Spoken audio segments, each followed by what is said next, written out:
अस्सलाम वालेकुम जी। Power sector जो कि नॉर्मली वैसे तो बड़ा सक्सेसफुल सेक्टर समझा जाता है पाकिस्तान स्टॉक एक्सचेंज का, और वो डिविडेंड्स भी बहुत अच्छे देते हैं और वो काफ़ी कामयाब जा रही हैं पावर कंपनीज जो भी आईपीपीज वगैरह स्पेशली जो लिस्टेड हैं पाकिस्तान स्टॉक एक्सचेंज पे, जो पावर प्रोड्यूसर्स हैं। अचानक से हुआ ये कि पिछले हफ्ते जो है वो अचानक से नीचे जाने लग गई, और उसकी रीज़न क्या थी? रीज़न ये थी कि कुछ मीडिया आउटलेट्स ने रिपोर्ट किया था कि गवर्नमेंट की तरफ से अब आईपीपीज को थ्रेट्स मिल रही हैं कि वो अपने जितने भी कैपेसिटी चार्जेस हैं उनको लेना छोड़ दें, या फिर उनको कॉन्सिक्वेंसेस का सामना करना पड़ेगा। और कॉन्सिक्वेंसेस में ये होगा कि उनका ऑडिट किया जाएगा, उनकी इन डिटेल अकाउंट्स में जाया जाएगा और देखा जाएगा कि वो फ्यूल ओवरचार्ज करती रही हैं। और कुछ इस तरह की चीज़ें साथ बताई भी गई थी कि हमें पता है कि ये इस तरह की आईपीपीज वगैरह और कंपनीज जो हैं ओवरचार्ज कर रही हैं। उन थ्रेट्स की वजह से और उन थ्रेट्स की न्यूज़ की वजह से अचानक पिछला हफ्ते में, जैसे ही मैंने पिछले हफ्ते वो देखी भी न्यूज़, और मैं ख़ुद एक्सपेक्ट कर रहा था कि वो अब पावर कंपनीज जो है वो नीचे जाने लग जाएंगी, और एक अच्छा भला चलता हुआ सेक्टर वो जैसे ही अगला वीक स्टार्ट हुआ वो पावर कंपनीज नीचे से नीचे जाने लग गई। इस नीचे जाने की वजह प्योर पैनिक थी, जो कि ये मीडिया आउटलेट्स की जो न्यूज़ उन्होंने दी थी उसके बाद सामने आई थी। और सारे इन्वेस्टर्स ये सोच रहे थे कि अब ये जो मीडिया आउटलेट्स ने न्यूज़ में कहा है कि 5 डिफरेंट कंपनीज जो हैं उनकी तो अभी से वो कॉन्ट्रैक्ट कैंसिल करने लगे हैं, और बाकी 100 कंपनीज़ के साथ भी वो निगोशिएशन कर रहे हैं। तो फिर इसके बाद से अगला जो वीक था वो एकदम से कंपनीज़ ये नीचे जा रही थी। ना सिर्फ on the start of the week, उसके बाद भी वो आहिस्ता आहिस्ता हर आने वाले दिन के साथ पिछले दिन से ज़्यादा वो कंपनीज डिक्लाइन करती जा रही थी। और इसमें सारी कंपनीज जो कि SPWL, LPL और कैपको वगैरह, ये सब जो है इन पे असर आ रहा था उसका, और वो बड़ी तेज़ी से नीचे जा रही थी। अब इसमें आयरनी क्या है? आयरनी ये है कि वो जो थ्रेट जिसकी बात कर रहे थे मीडिया आउटलेट्स, वो इवन एप्लीकेबल भी नहीं है उन सारी कंपनीज़ पे जो कि स्टॉक एक्सचेंज पे लिस्टेड है। क्योंकि इसकी वजह यह है कि जो स्टॉक एक्सचेंज पे लिस्टेड कंपनीज़ होती हैं वो अपनी क्वार्टरली रिपोर्ट्स, हर क्वार्टर में भी रिपोर्ट्स देती हैं, फाइनेंशियल स्टेटमेंट्स वगैरह। इसके अलावा फिर एनुअल फाइनेंशियल स्टेटमेंट्स और रिपोर्ट्स वगैरह भी अपनी सबमिट करवाती हैं। उसके अलावा उनकी एनुअल जनरल मीटिंग्स होती हैं जो कि नॉर्मल पब्लिक के लिए भी ओपन होती हैं। इवन आप तो ऑनलाइन करने शुरू कर दिए हैं कंपनीज़ ने, जो कि कोई भी उसमें शामिल हो सकता है और उसकी प्रोसीडिंग्स देख सकता है। उनको अगर कोई गवर्नमेंट थ्रेट भी करेगी ना कि आप के हम अकाउंट्स में चले जाएंगे और आप कुछ इरेगुलरिटीज़ हैं, तो वो मेरे ख्याल में उसको बड़ा लाइटली लेंगे, क्योंकि उनको इतना फ़र्क नहीं पड़ेगा। उनकी पहले ही सब कुछ पब्लिक है, और ये रिक्वायरमेंट होती है कि क्योंकि नॉर्मल पब्लिक जो है उनकी शेयर होल्डर होती है, तो ज़ाहिर है उन तक भी उनका सारा जो डाटा, जितने भी लॉस, जहाँ जहाँ से उन्होंने इनकम की है, सब कुछ सब लोगों के साथ शेयर होना चाहिए। तो इस वजह से उन पे ये थ्रेट्स एप्लीकेबल भी नहीं थी। लेकिन अब यहाँ पे पॉइंट और है, और पॉइंट ये है कि इस सारे सिनेरियो में गलती किसकी है? क्या गलती गवर्नमेंट के उन इदारों की या किसी बंदे की है जिसने ये थ्रेट्स को, या जो भी उन्होंने अपनी तरफ से इनिशिएट किया है उसको मीडिया पे लाया है, या फिर मीडिया आउटलेट्स की है जो कि उन्होंने हाफ कुक्ड न्यूज़ जो है वो लेके आ गए हैं, जिसकी वजह से शेयर होल्डर्स का इतना नुकसान हो गया।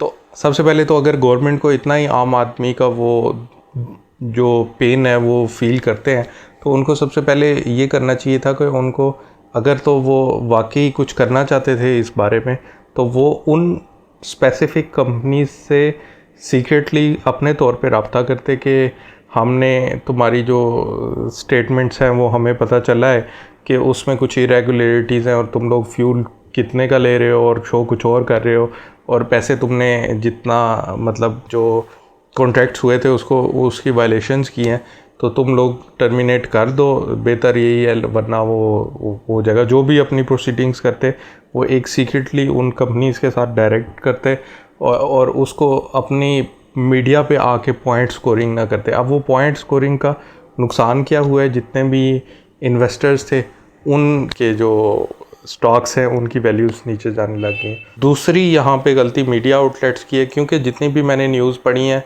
वो प्योर ना इस तरह से स्ट्रक्चर्ड थी कि वो प्योर पैनिक फैलाएं। उसके अंदर कुछ वो जो एक मादा है ना, वो मुझे नहीं नज़र आया उसमें। एक तो उन्होंने क्लेम किया है कि 5 कंपनीज़ को गवर्नमेंट ने कहा है तुम्हारी तो इरेगुलरिटीज़ हैं, तुम्हारे हम कॉन्ट्रैक्ट्स ख़त्म करने लगे। तो जब तुम लोग इतनी बात बता ही रहे हो तो उन कंपनीज़ के नाम भी बता दो, ताकि वो ज़्यादा पैनिक उस तरह ना फैले कि जो स्टॉक एक्सचेंज पे लिस्टेड कंपनीज़ हैं लोग उनके बारे में ये ना सोचने लग जाएं। उसके अलावा फिर 100 कंपनीज़ का भी नाम लिया है उन्होंने। अब 100 कंपनीज़ का नाम ले रहे हैं आप लोग, तो कम से कम कोई रेफरेंस तो बताएं कि ये आपको न्यूज़ कहाँ से मिली है। किसी मिनिस्टर का ये बयान था, किसी पावर मिनिस्ट्री के अंदर से किसी बंदे ने दिया है, पावर सेक्रेटरी या कोई और अंदर के लोग जो हैं इस पे काम कर रहे हैं, कोई कमेटी बनी है, कोई टास्क फोर्स है जिसने ये सारी बातें की है, बगैर किसी रेफरेंस के 3-4 मीडिया आउटलेट्स हैं। इसमें एक जियो की वेबसाइट थी जिस पे ये एक न्यूज़ आई थी, इसके अलावा जंग जो है वो भी जियो ग्रुप का है, फिर इसके अलावा बाकी 1-2 डिफरेंट अखबार थे जिन्होंने ये न्यूज़ सामने लेके आए। ये जो पैमरा है जो कि जिसको इमरान खान का नाम लेने पे इतना मसला हो जाता है, उसको ये पूछना चाहिए ना उन चैनल से जाके कि ये जो न्यूज़ तुम लोग लेके आए थे सामने, इसकी रेफरेंसेस क्या थे। अब कुछ न्यूज़ के स्क्रीनशॉट्स मैं लगा दूंगा, पहले वीडियो में आप देख चुके होंगे और यहाँ पे भी आपको दोबारा नज़र आ जाएंगे।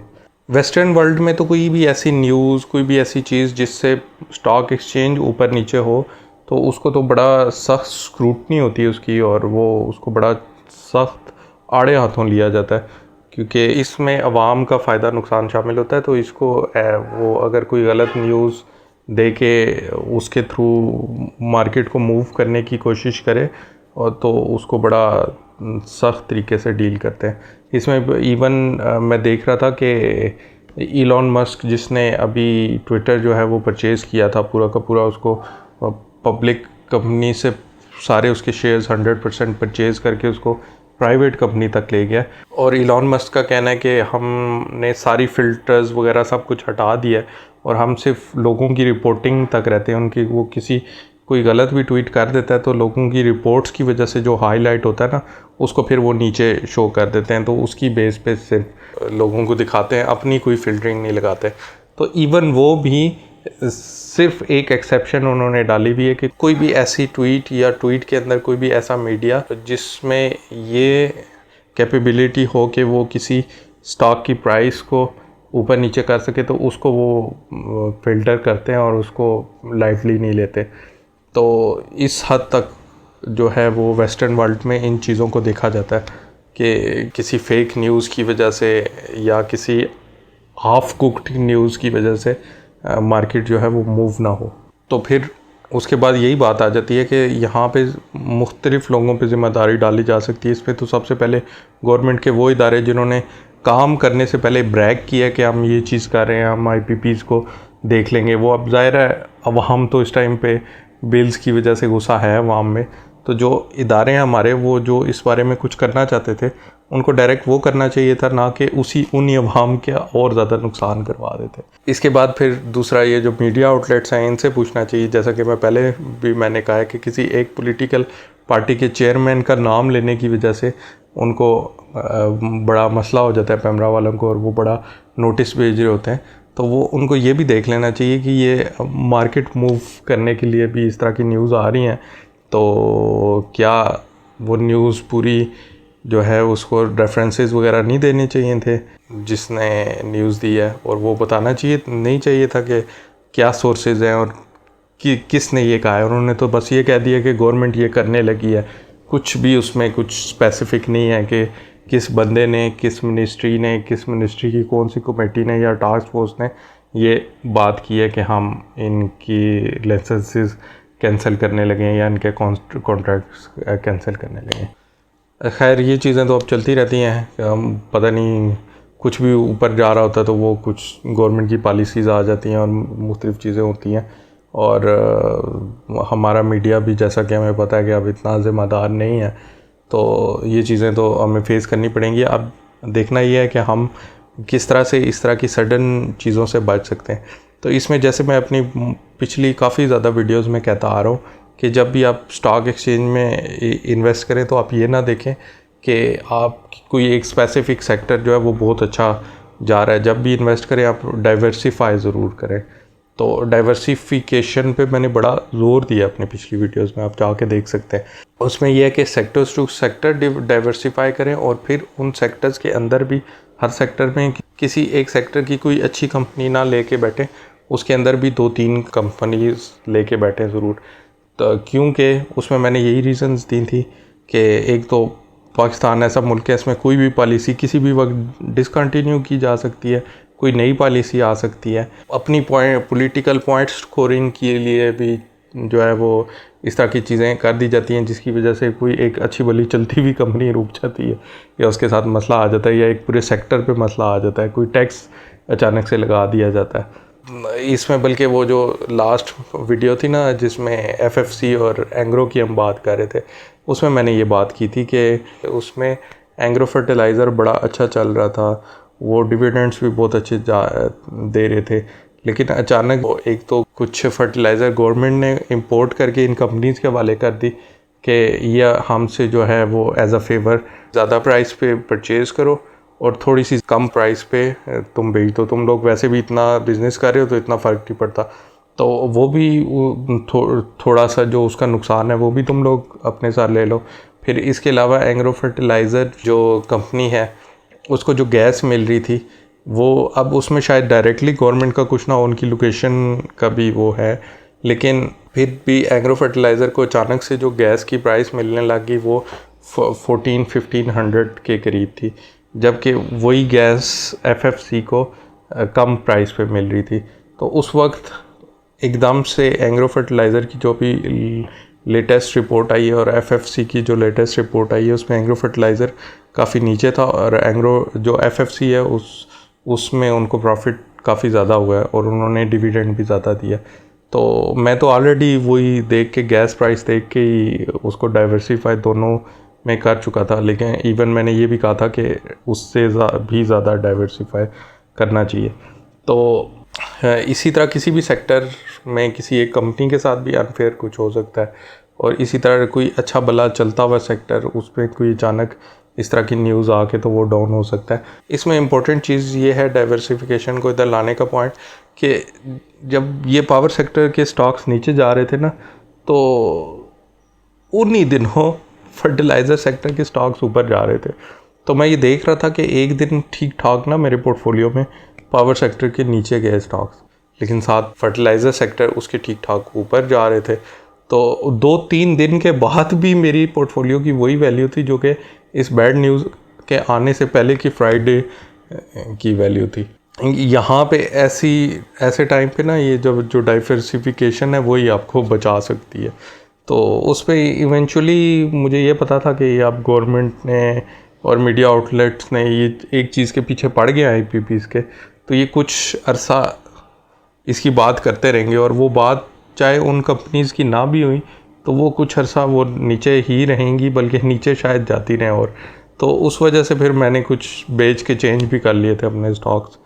तो आपको भी अपने लिहाज से देख के वैसे शिफ्ट अगर करना चाह रहे हैं तो करना चाहिए। तो खैर ये पॉइंट नहीं है, पॉइंट ये है कि अपने जो भी पोर्टफोलियो जब बनाए तो 5 से 6 सेक्टर्स कम अज़ कम उसमें डाइवर्सिफाई करें और हर सेक्टर में 2-3 स्टॉक्स में ज़रूर डाइवर्सिफाई करें। तो डाइवर्सिफिकेशन करते हुए भी ये नहीं करना आपने कि किसी भी सारे सेक्टर्स की थोड़ी थोड़ी एक कंपनी लेके उसमें चले जाएं।